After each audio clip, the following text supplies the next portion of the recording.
ఆ project related works అన్ని yellow fruit media వాళ్ళకి అప్పగించాం.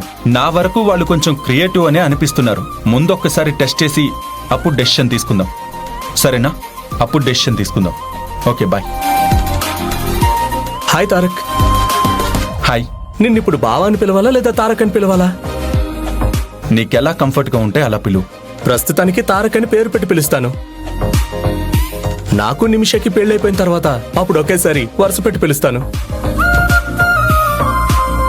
అన్నట్టు బిజినెస్ ట్రిప్ కోసం యుఎస్ వెళ్తున్నారంటగా? అవును. మీరు అక్కడికి వెళ్ళాక ఏదైనా హెల్ప్ కావాలంటే నన్ను అడుగు తారక్. నా ఫ్రెండ్స్ నెంబర్స్ ఇస్తాను. వాళ్ళ సపోర్ట్ నీకు దొరుకుతుంది. నీ పనులన్నీ ఈజీగా అయిపోతాయి. No thanks. ఇప్పుడే పరిచయమైన నీ దగ్గర సహాయం తీసుకోవాలని నేను అనుకోవడం లేదు. సహాయం కోసం మాత్రమే కాదు, నా గురించి తెలుసుకోవడానికి కూడా ఆ కాంటాక్ట్ నెంబర్స్ నీకు ఉపయోగపడతాయి. What you mean? నా గురించి నువ్వేమైనా తెలుసుకోవాలనుకుంటే వాళ్ళిద్దరూ తెలుసుకోవచ్చు. ఉదయం నువ్వు అన్నది కరెక్టే తారక్. ఇంట్లో అమ్మాయిని ఒకరికిచ్చి పెళ్లి చేసి ఇంకో ఇంటికి పంపించేటప్పుడు ఆ అబ్బాయి ఎలాంటివాడు, ఏం చేస్తున్నాడు, ఇలాంటి విషయాలన్నీ తెలుసుకొని పెళ్లి చేయడమే correct. Thank you very much. కనీసం నా బాధ నీకైనా అర్థమైంది. తారక్, ఒకటే ఏజ్ వాళ్ళం. మన ఐడియాస్ మనకు అర్థమైనంతగా మన పెద్దవాళ్ళకి అర్థం కావు. నువ్వు చెప్పింది నిజం. నా వరకు అమ్మాయి అబ్బాయి ఇష్టపడి పెళ్లి చేసుకుంటే అది చాలదు. 2 కుటుంబాలకి ఆ పెళ్లి నచ్చాలి. 2 కుటుంబాల ఆమోదంతో ఆ పెళ్లి జరగాలి. నేను కోరుకుంటుంది ఇదే. నీ ఆలోచన విధానం చాలా బాగుంది తారక్. నా పెళ్లి విషయంలో కొన్ని తప్పులు జరిగాయి. వాటి వల్ల ఇప్పటికీ నా భార్య నీలవేణి ఇబ్బంది పడుతుంది. నా వల్ల కొన్ని సమస్యలు ఎదుర్కొంటుంది. ఈ కుటుంబంలోని మనుషుల ఆదరణ తనకి కరువైంది. ఎన్ని ప్రయత్నాలు చేసినా ఆ లోపాలుగానే ఉండిపోతున్నాయి. కానీ వాటిని సవరించే మార్గం దొరకడం లేదు.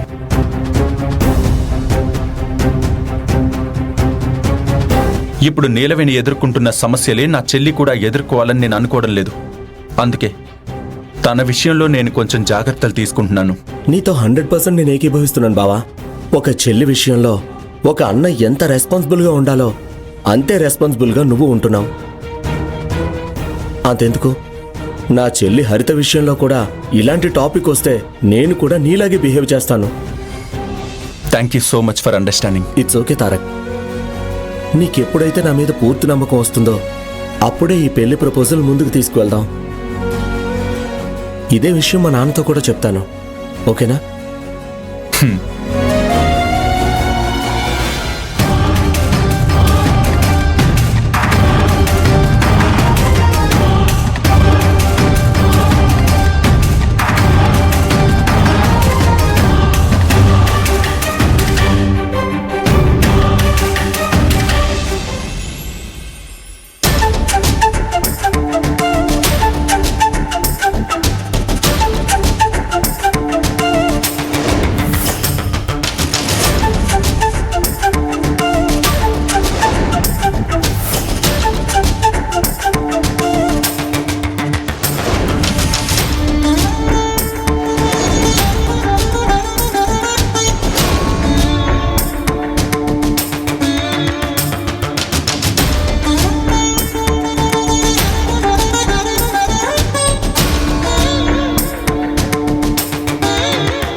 అమ్మ మా ఊళ్ళమ్మ తల్లి, ఆ పీడకల నాకు ఎందుకు వచ్చిందో నాకు తెలీదు.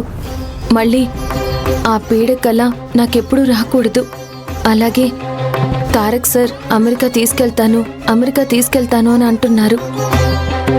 వెళ్ళడం నాకు ఇష్టం లేదు. తారక్ సార్ నా మాట వినేలా నువ్వే చూడాలి తల్లి.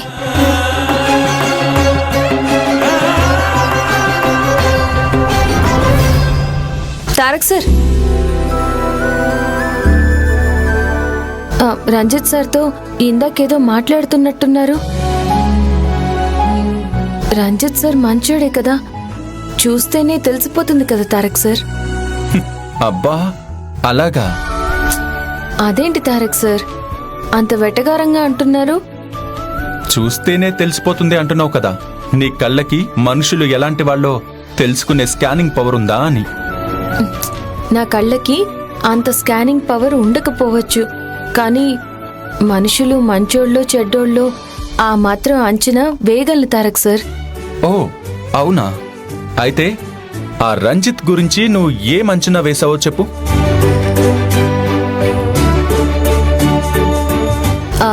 వచ్చినప్పటి నుంచి గమనిస్తున్నాను, అందరిలోనూ చాలా తక్కువగా మాట్లాడుతున్నారు. ఎవరితో ఎంతలో ఉండాలో అంతలోనే ఉంటున్నారు.